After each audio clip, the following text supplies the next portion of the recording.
Hello friend, સ્વાગત છે તમારું મારી ગુજરાતી રસોઈ ટિપ્સ ચેનલમાં। તો આજે આપણે બનાવીશું એક અલગ મસાલા સાથે મટર પનીરનું શાક। તો ચાલો આપણે શરૂ કરીએ। તો એના માટે આપણે અહીંયા બધી જ વસ્તુ લઈ લીધી છે। તો લીલા ધાણાની ઉપર આગળની જે દાંડી આવે છે એ આપણે અહીંયા લઈ લીધી છે અને આપણે અહીંયા સ્વાદ પ્રમાણે મીઠું લીધું છે અને આપણે અહીંયા લીલા વટાણા લીધા છે। આ વટાણાને મેં પહેલેથી જ અહીંયા આપણે બાફીને રાખી લીધેલા છે અને આપણે અહીંયા પનીર લીધું છે અને આપણે આદુ, લસણ અને લીલા મરચાં, તીખાસ માટે આપણે અહીંયા 2 લીલા મરચાં લીધા છે અને આપણે અહીંયા 2 ચમચી આપણે મગજ તરી લીધી છે અને અહીંયા 3 મીડિયમ સાઇઝની આપણે ડુંગળીને અહીંયા મોટી સમારી લીધી છે અને 3 મીડિયમ સાઇઝના આપણે ટામેટાને પણ અહીંયા મોટા સમારી લીધા છે। તો તમારે ટામેટાની પસંદગી અહીંયા લાલ જ કરવાની છે। તો તમે જોઈ શકો છો આપણે અહીંયા લાલ ટામેટા લીધા છે। આ લાલ ટામેટા તમે ગ્રેવીની અંદર એકદમ અલગ જ કલર આવશે। તો આપણે અહીંયા લાલ ટામેટાનો ઉપયોગ કરવાનો છે કે કલર સારો આવે। અને આપણે અહીંયા ઉપરથી નાખવા માટે આપણે અહીંયા લીલા ધાણા લીધા છે, ઝીણા સમારેલા। તો ચાલો આપણે શરૂ કરીએ। તો સૌથી પહેલાં મેં અહીંયા એક કઢાઈ મૂકી છે। કઢાઈમાં આપણે 2 ચમચી જેટલું તેલ નાખીશું। તેલને આપણે ગરમ થવા દઈશું। તો અહીંયા તેલ આપણું ગરમ થઈ ગયું છે। તો હવે આપણે અહીંયા ડુંગળી સૌથી પહેલાં નાખીશું।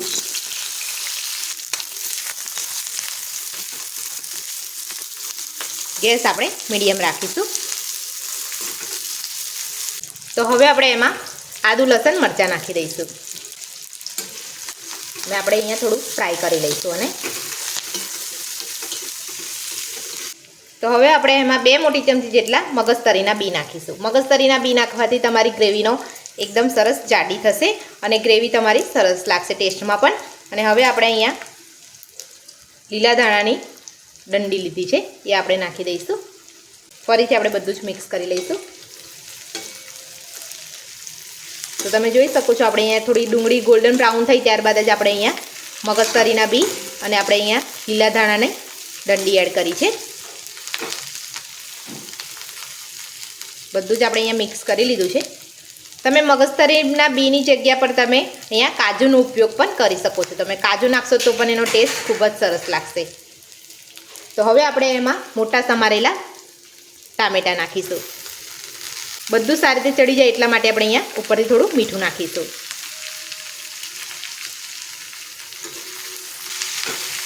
બધું જ આપણે મિક્સ કરી લઈશું। બધું જ અહીંયા આપણે એને ચડવા દઈશું। તો હવે આપણે એને ઢાંકીને રહેવા દઈએ છીએ। તો આ થાય છે ત્યાં સુધી આપણે મટર પનીર માટે એક અલગથી જ મસાલો બનાવીએ છીએ, એટલે કે એક સિક્રેટ મસાલો બનાવીશું। તો એના માટે આપણે અહીંયા તમે જોઈ શકો છો અહીંયા 1 મોટી ચમચી મેં અહીંયા સૂકા ધાણા લીધા છે, 1 ચમચી આપણે અહીંયા વલિયાળી લીધી છે અને આપણે 1.5 ચમચી જેટલું જીરું લીધું છે અને આપણે અહીંયા 1 મોટી ઇલાયચી લીધી છે અને આપણે અહીંયા મરિયા લીધા છે અને 3 લવિંગ અને 2 ઇલાયચી, 1 તજનો ટુકડો અને 1 તમાલપત્ર। આ બધું જ આપણે અહીંયા શેકી લઈશું।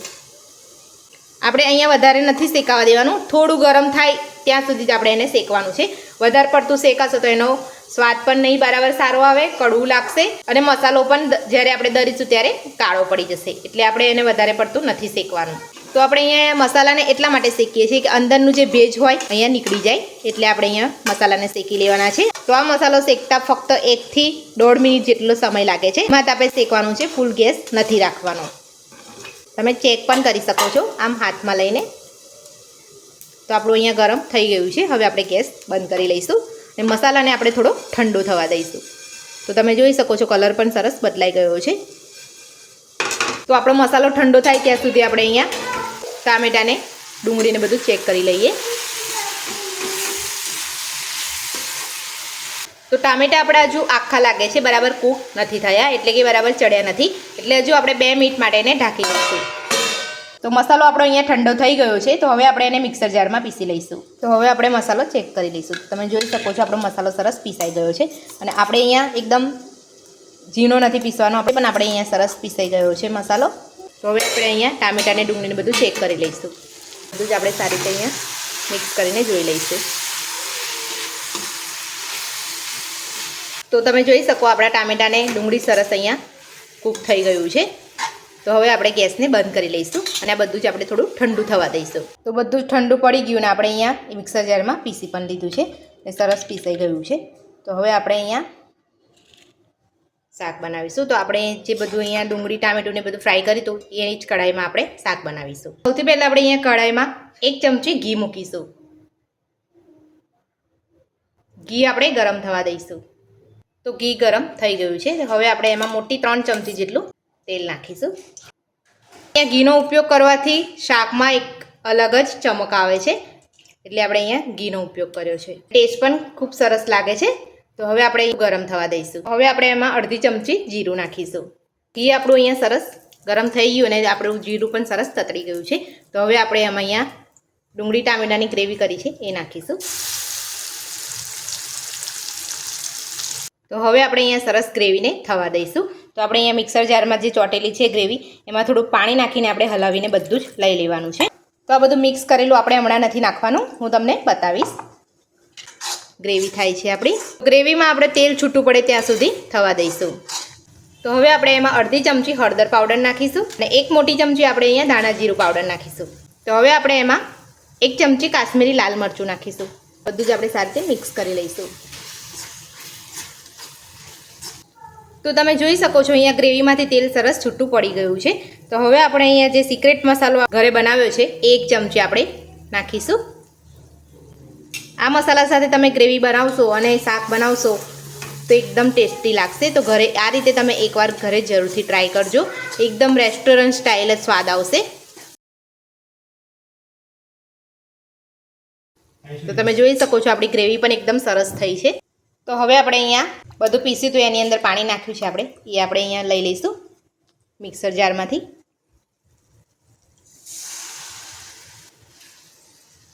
બીજું આપણે ઉપરથી 1.5 કપ જેટલું પાણી નાખીશું. તમારે ગ્રેવીની જેવી રીતે તમારે પતલી કે જાડી રાખવી હોય એ રીતે તમારે પાણી નાખવાનું છે. તમારે થોડી પાતળી જોઈતી હોય તો તમે વધારે પાણી પણ નાખી શકો છો. પણ તમે આ રીતે તમે થોડી ઘટવાળી ગ્રેવીવાળું તમે શાક બનાવશો ને તો ખાવામાં ખૂબ જ સ્વાદ આવશે. અને પતલી થઈ જશે તો તમારો સ્વાદ થોડો ઓછો થઈ જશે. પાણી આપણે વધારે ઉમેરીશું એટલે અહીંયા પતલી થઈ જતી હોય છે.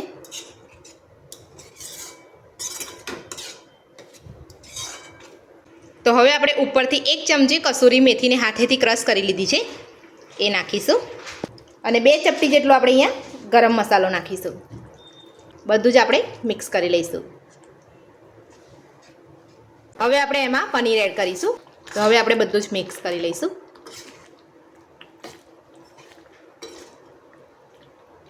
તો હવે આપણે એને 1 મિનિટ માટે ઢાંકી લઈશું. તો 1 મિનિટ થઈ ગઈ છે. તો હવે આપણે ચેક કરી લઈશું.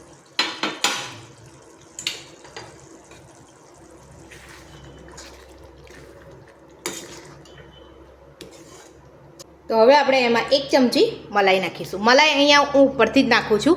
ઘણા લોકો જ્યારે ગ્રેવી કરતા હોય ત્યારે નાખતા હોય છે, પણ આપણે અહીંયા 1 ચમચી આપણે ઉપરથી નાખીએ છીએ. અને તમારી પાસે મલાઈ ના હોય તો તમે મોરું દહીંનો પણ ઉપયોગ કરી શકો છો. પણ જ્યારે તમે ગ્રેવીને ફ્રાય કરતા હોવ ત્યારે તમારે મોરું દહીં વાપરી લેવાનું છે એની અંદર. મલાઈ નાખીને આપણે અહીંયા બધું મિક્સ કરી લીધું છે, તમે જોઈ શકો છો. તો જોતાં જ ખાવાનું મન થઈ જાય તેવું આપણે મટર પનીરનું શાક બનીને તૈયાર છે. તો હવે આપણે એમાં થોડા લીલા ધાણા નાખીશું અને બધું જ આપણે સારી રીતે મિક્સ કરી લઈશું. ગેસની ફ્લેમ આપણે બંધ કરી દઈશું. તો તૈયાર છે મટર પનીરનું શાક. તો આપણે અહીંયા સર્વ પણ કરી લીધું છે. મટર પનીર બનાવવાની રેસીપી તમને કેવી લાગે મને કોમેન્ટ બોક્સમાં જરૂરથી જણાવજો. જો વિડીયો પસંદ આવે તો વિડીયોને લાઇક કરજો, ચેનલને સબસ્ક્રાઈબ કરજો, તમારા મિત્રોને જરૂરથી શેર કરજો. Thank you.